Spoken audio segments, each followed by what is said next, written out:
First contact and frustration. Kira Patel hadn't expected to make first contact with an alien civilization in her grandfather's old repair shop in Detroit. Yet here she was, staring up at a 9-foot-tall crystalline being that looked like it had stepped out of a jewelry store's fever dream, watching it gesture frantically at what appeared to be a highly advanced piece of machinery floating behind it. Incomprehensible malfunction, critical systems, emergency landing required. The alien's translation device crackled with static, its voice fluctuating between octaves. Kira fought the urge to crack open the translator too. From the sound of it, its quantum harmonizer was severely out of alignment. "Slow down," she said, wiping her hands on her coveralls. "Let's start with the basics. I'm Kira, and this is Patel's Universal Repair." She gestured to the worn sign above her workbench, where her grandfather's motto still hung, "If humans made it, we can fix it." She'd have to update that now. The crystalline being's facets shifted in what might have been distress. "I am Resonance of Dawn Chorus, engineering overseer of the Lumini Confederation. Our ship's primary drive matrix has experienced an impossible failure." Kira raised an eyebrow. "Nothing's impossible to fix. Show me." The floating device behind Resonance of Dawn Chorus was unlike anything Kira had ever seen, a sphere of interlocking geometric patterns that seemed to shift and move even as she watched. But beneath the alien aesthetics, she could see familiar principles at work. Energy had to flow, parts had to move, and somewhere in there, something had gone wrong. "Our diagnostic systems indicate no fault," Resonance said, its crystalline structure vibrating with frustration. "Yet the drive refuses to maintain quantum coherence. We have 3,000 colonists in orbit requiring immediate planetfall." Kira circled the device slowly. "Mind if I take a look inside?" "Inside?" The alien's translation came across as scandalized. "The Matrix is a perfect creation of the finest Lumini artificers. It cannot be opened. It cannot fail. Yet." A harmonic whine filled the air as the being gestured helplessly at the clearly malfunctioning device. "Everything can fail," Kira said, already pulling her diagnostic tools from their drawers. "And anything that can fail can be fixed. First rule of engineering on Earth." She paused, looking up at the alien. "I'm going to need to break your perfect machine to fix it. You okay with that?" The next few hours were a crash course in alien psychology as much as engineering. Kira learned that the Lumini, for all their advanced technology, had no concept of repair. Everything they built was designed to be perfect, eternal, and completely sealed. When something broke, which it did, despite their beliefs, they simply replaced it entirely. It took 3 hours just to convince Resonance to let her crack the outer casing. Another 2 to map out the internal systems. But by hour 6, Kira had found the problem, a microscopic fracture in one of the quantum conduits, probably from simple metal fatigue. The kind of thing any human engineer would have checked for first, if they'd built it. "You're telling me," Kira said, holding up the offending component, "that you've never included maintenance access in any of your designs? Never planned for parts wearing out?" "The concept of entropy is distasteful," Resonance admitted. "We prefer to focus on perfection." Kira laughed, already fabricating a replacement conduit. "Perfection's overrated. Give me something fixable any day." She fitted the new part with practiced ease, adding a few modifications of her own. "There. Not only fixed, but now you can actually check these components without having to tear the whole thing apart. Plus, I've added a diagnostic system that'll warn you before things get this bad again." Resonance's crystalline structure shifted through a rainbow of colors. "You, improved upon Lumini technology? This is unprecedented." "Not improved," Kira corrected, closing up the casing. "Made it practical. Best kind of technology isn't the kind that never breaks, it's the kind you can fix when it does." She stepped back, admiring her work. Want to fire it up? The drive matrix hummed to life, its geometric patterns flowing more smoothly than before. Resonance stood in shocked silence, internal lights flickering rapidly. "This changes everything," the alien finally said. "Our entire approach to engineering." Speaking of changes, Kira interrupted, "Your translator's quantum harmonizer is misaligned. Want me to take a look at that too?" Word spread quickly through the alien community. Within weeks, Kira's shop was flooded with alien visitors, all bearing perfect technology that had somehow failed. She hired more staff, trained them in both alien tech and alien psychology, and watched with amusement as the galaxy's most advanced civilizations learned what any human mechanic could have told them: everything breaks eventually. The real surprise came 3 months later, when a formal delegation from the Galactic Council arrived at her shop. They weren't there for repairs, they were there with an offer. Humanity's unique approach to technology, they explained, could revolutionize galactic engineering. But first, they needed humans to teach them something they'd forgotten over millennia of reaching for perfection: how to embrace imperfection, how to learn from failure, and most importantly, how to fix what was broken. Kira looked around her grandfather's shop, at the mix of human and alien tools on the walls, at the "if humans made it, we can fix it" sign she still hadn't updated. She smiled. "When do we start?" The breaking point. The warning signs started small. A quantum core fluctuation here, a neural network glitch there. But Kira Patel knew better than most that small problems had a way of cascading into catastrophes. She just hadn't expected it to happen on a galactic scale. 6 months after her first encounter with the Lumini, Kira found herself aboard the Galactic Council Central Station, surrounded by holographic displays showing system failures across dozens of civilizations. The massive chamber buzzed with the worried murmurs of various alien species, their perfect technology beginning to show very imperfect cracks. "The pattern is unmistakable," announced first speaker Vex 427, a towering insectoid whose iridescent carapace reflected the emergency lighting. "Our systems are failing at an unprecedented rate. The Arxos Collective's planetary shield grid, the Meridian's quantum communication network, even our own council station's primary generators." Kira studied the data streams, her mind already breaking down each failure into its component parts. She wasn't alone, dozens of human engineers had been called in from across Earth, each chosen for their unique approach to problem solving. Among them was Raj Henderson, her former mentor from the Detroit Technical Institute, who caught her eye and gave a grim nod. With respect, first speaker, Raj spoke up, his deep voice cutting through the chaos: "These aren't random failures. Every single one of these systems is hitting the same wall, they're all roughly 1,000 years old." A ripple of confusion passed through the alien delegates. The Meridian representative, a being of pure energy contained within an ornate metallic frame, pulsed with skepticism. "Our technology is timeless, eternal. Age is irrelevant." "That's exactly the problem," Kira interjected, stepping forward. She pulled up the schematics of a failed Arxos shield generator. "You built these systems to last forever, but you never built them to change. No redundancies, no wear points, no way to adapt to stress. They're not just failing, they're all failing in exactly the same way." The chamber erupted in overlapping arguments, translation devices struggling to keep up with the multiple conversations. Kira ignored them, focused on the holographic models. Something about the failure pattern seemed familiar. "It's like my grandfather's old quantum wrench," she muttered, then louder, "Everyone, look at this." She manipulated the display, highlighting the failure points across different systems. "These aren't breaks, they're evolution points. The systems are trying to adapt, but they can't. They're locked into their original configurations." First speaker Vex 427's antennae twitched.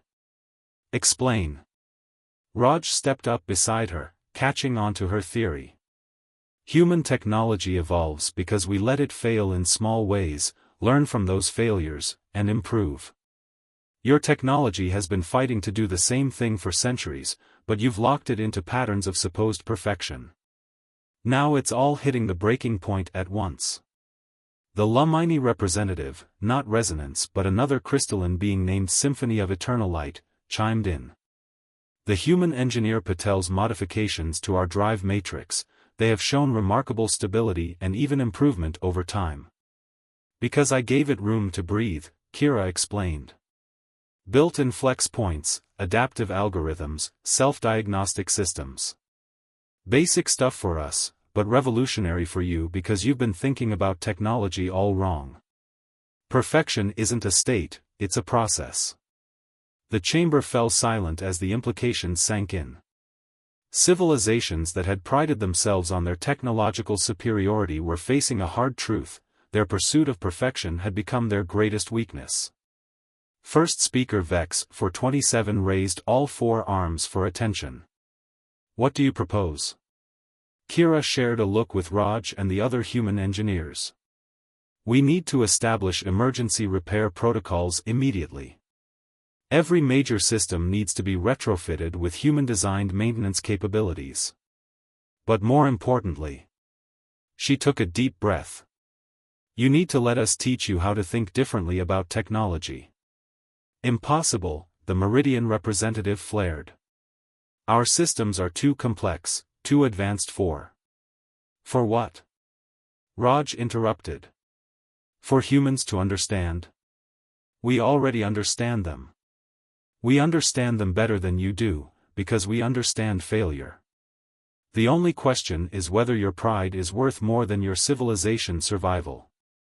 The next few hours were a blur of negotiations, technical discussions, and careful diplomatic maneuvering.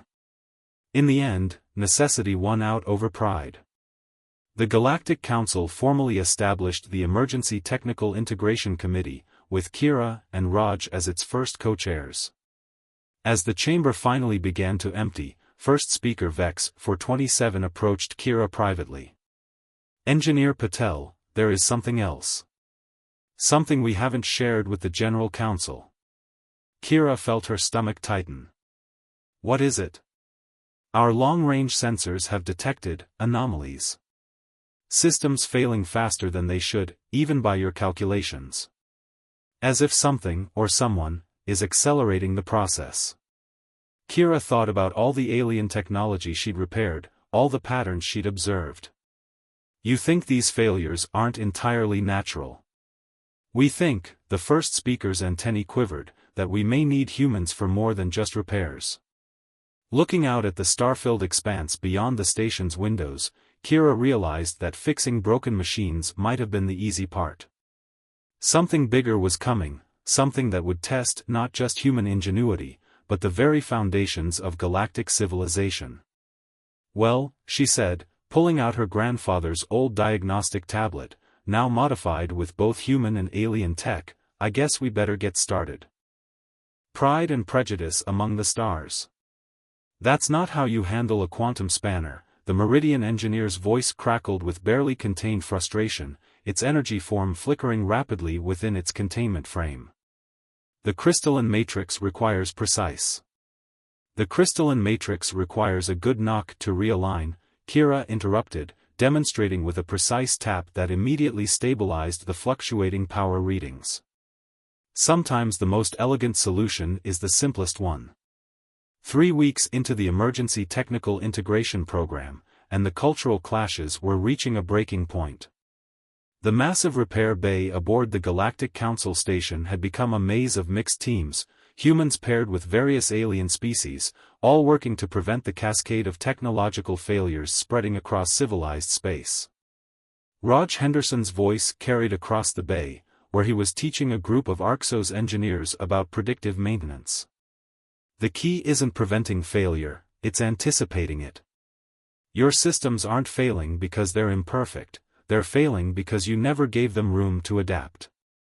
The Arxos, with their crystalline-based neural networks, found this concept particularly difficult to grasp. Their society was built on the principle of unchanging perfection. Yet here they were, learning from a species that had only achieved faster-than-light travel within the last century. Kira's personal diagnostic tablet chimed, another anomaly detected, this time in the Helio sector. She pulled up the data, frowning at the pattern. These failures weren't just accelerating, they were evolving. First speaker, she called out, noting the insectoid leader's presence at the bay's observation deck. We need to talk. Minutes later, in a secure conference room, Kira laid out her findings.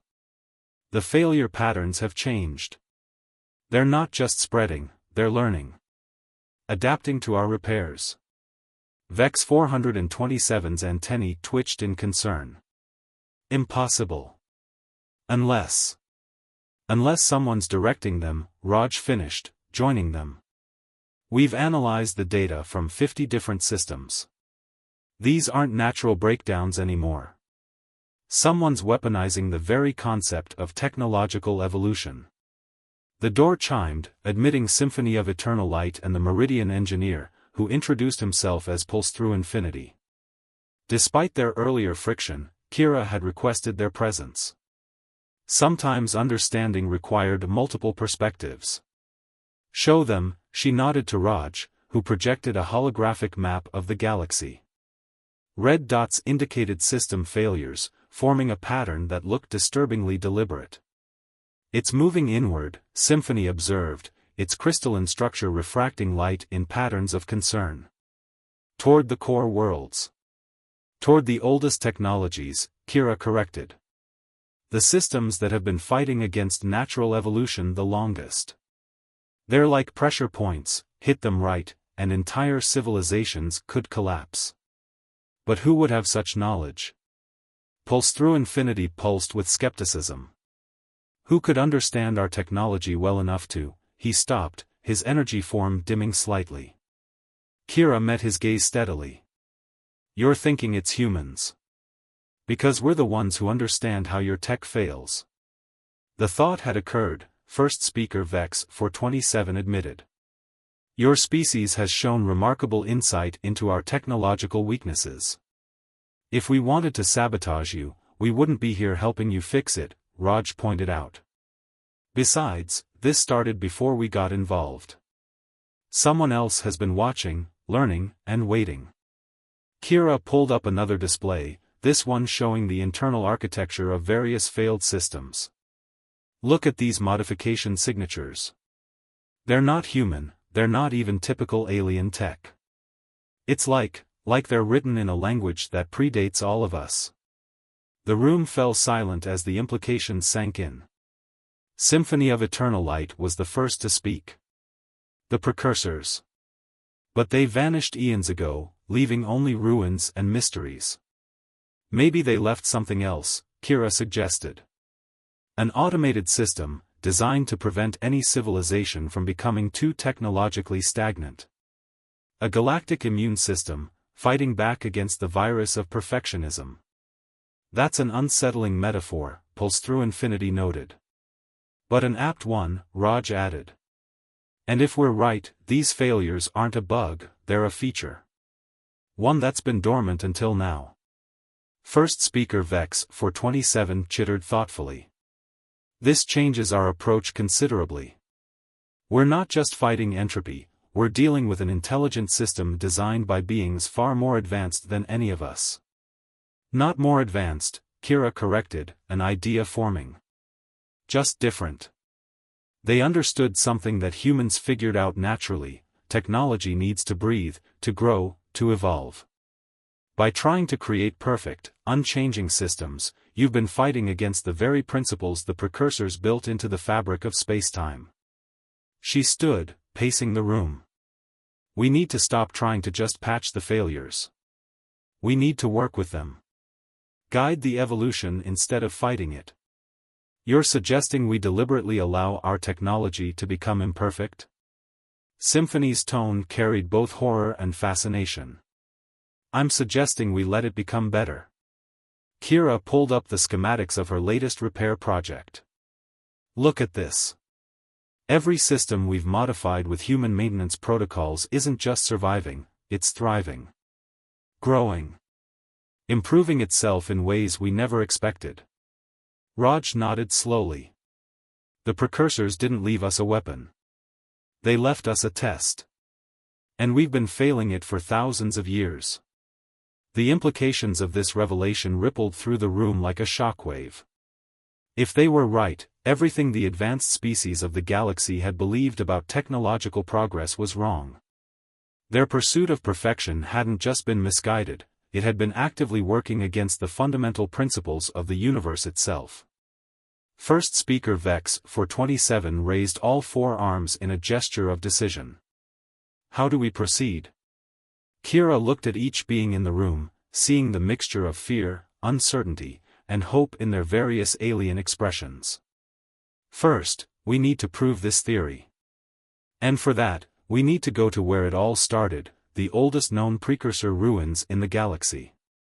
The Nexus, Symphony whispered, its crystalline form shimmering with excitement. The Nexus, Kira confirmed. Because if we're right about this, the answers we need have been waiting there all along.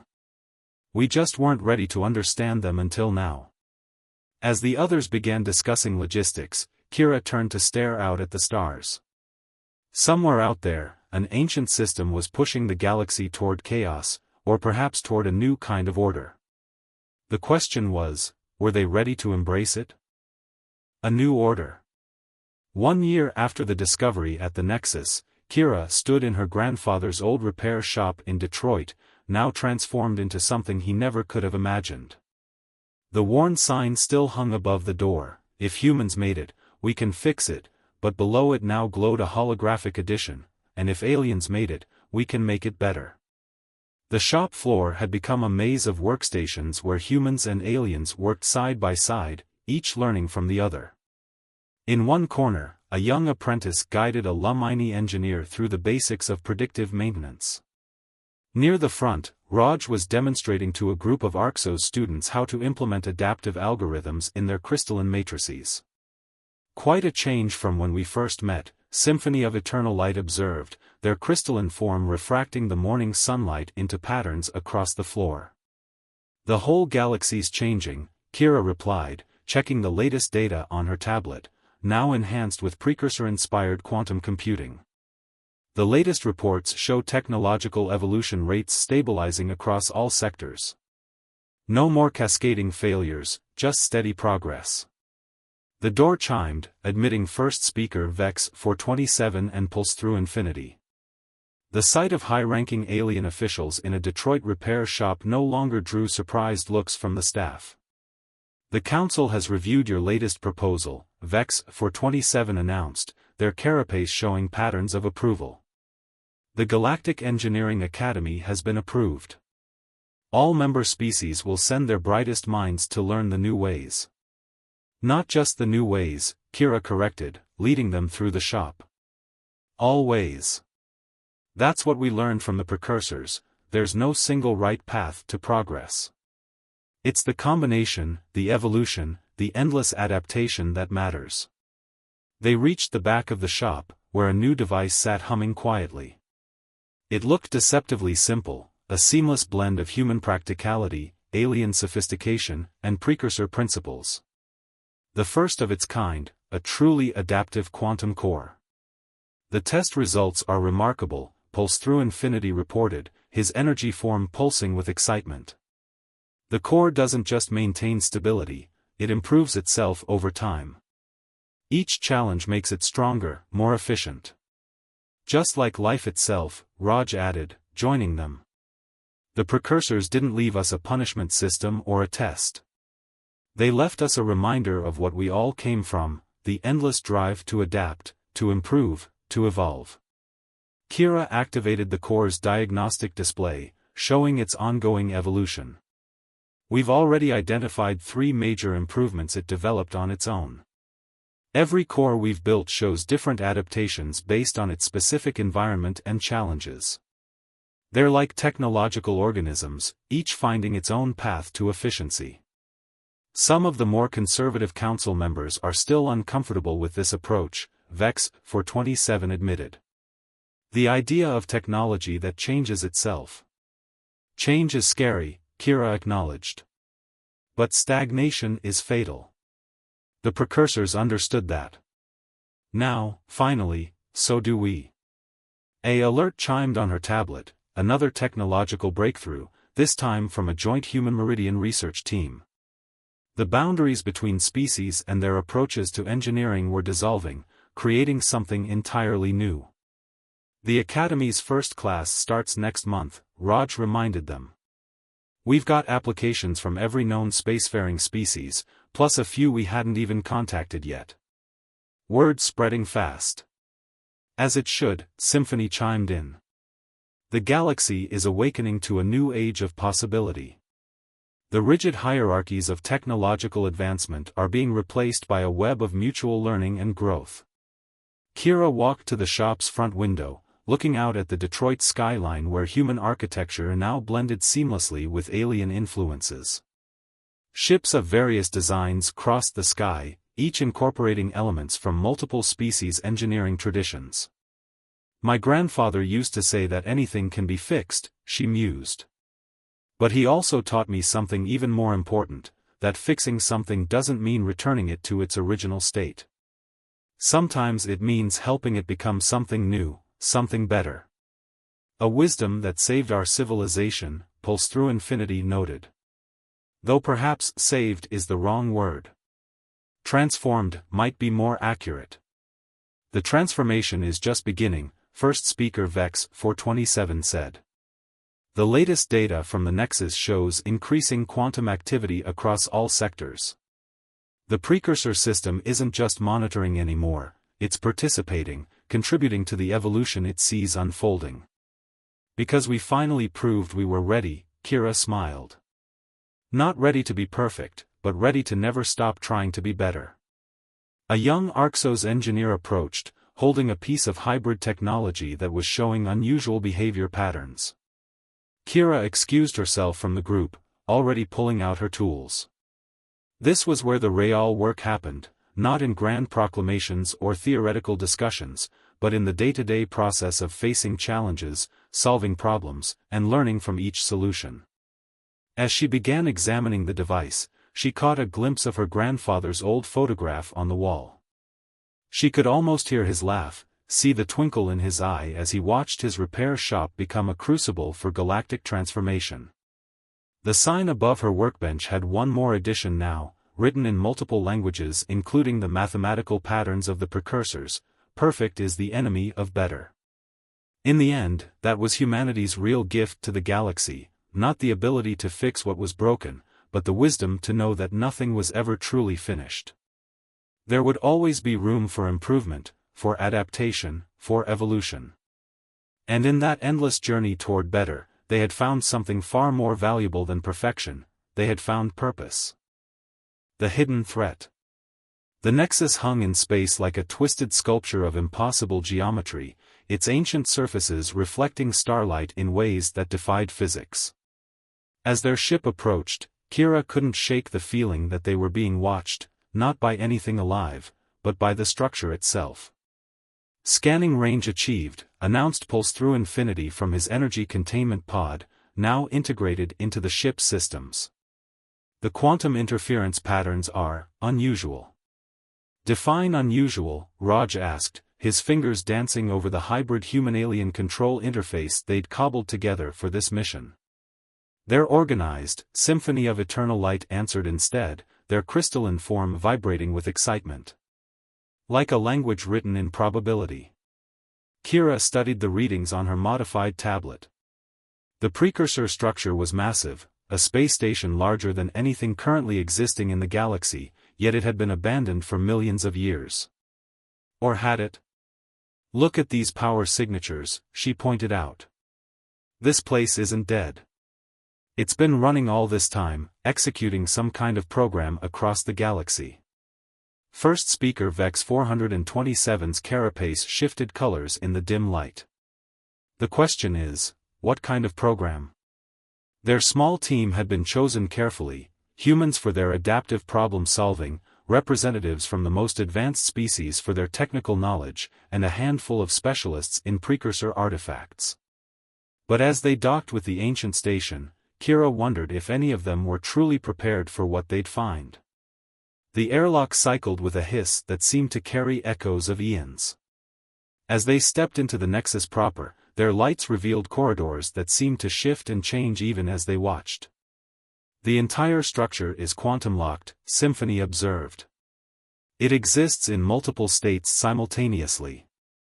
Like a galaxy-sized computer, Raj muttered, his scanner picking up increasingly complex readings. Running calculations across space and time. They made their way deeper into the station, following energy signatures that pulsed like heartbeats. The walls were covered in patterns that seemed to move when viewed directly, mathematical equations written in light and shadow. "Wait," Kira called out suddenly, her tablet flashing warnings. "These patterns, they match the failure signatures we've been seeing across the galaxy. This is the source." Before anyone could respond, the corridor ahead of them transformed. The walls became transparent, revealing a vast chamber filled with swirling data streams and holographic displays. At its center, a column of pure energy pulsed with familiar rhythms. "By the eternal stars," Pulse Through Infinity whispered, his energy form fluctuating with shock. "It's a quantum consciousness." The column pulsed, and suddenly the chamber was filled with images, scenes from across the galaxy, showing technological systems evolving, adapting, growing. And failing. Not failing, Kira corrected, understanding dawning. Being reborn. "Look at the patterns." The images shifted, showing civilizations rising and falling throughout history. Each time, technology reached a certain point of stagnation before experiencing catastrophic failures that forced innovation, adaptation, and growth. "It's a safeguard," Raj realized. The precursors didn't vanish, they evolved beyond the need for physical form. But before they did, they created this, First Speaker Vex 427 finished. A system to prevent other civilizations from stagnating as they nearly did. The column pulsed again, and new images appeared, humans, working on machines, fixing them, improving them, letting them evolve naturally. The contrast with the rigid, unchanging systems of the more advanced species was striking. "That's why it activated now," Kira said softly.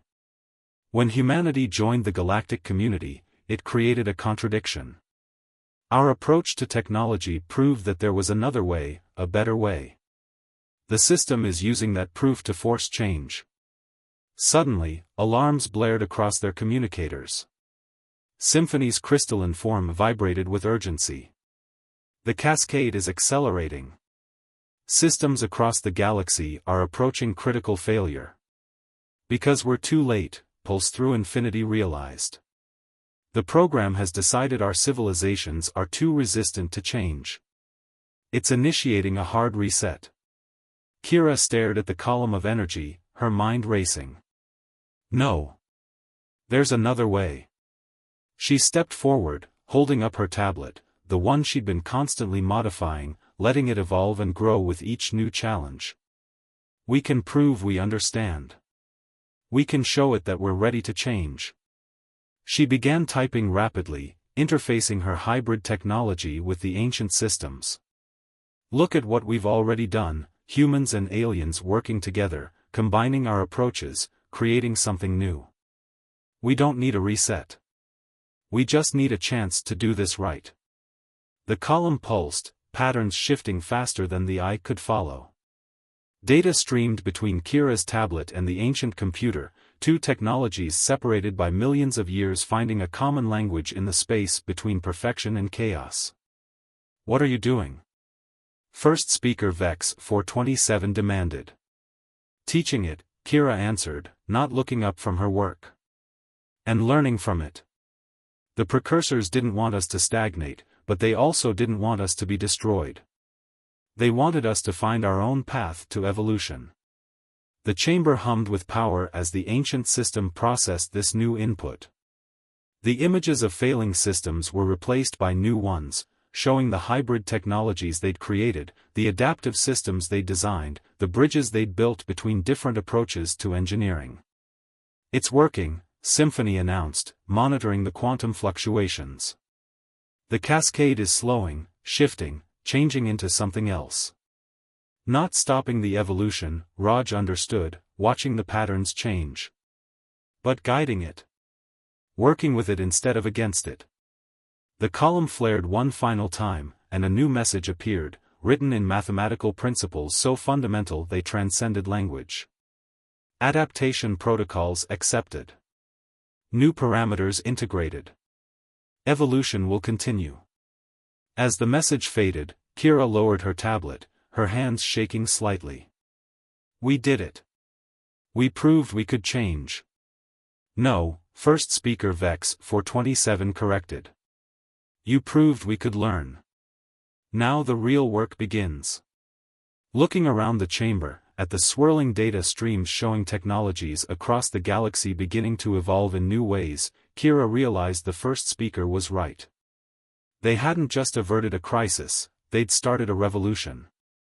One that would reshape their understanding of not just technology, but progress itself.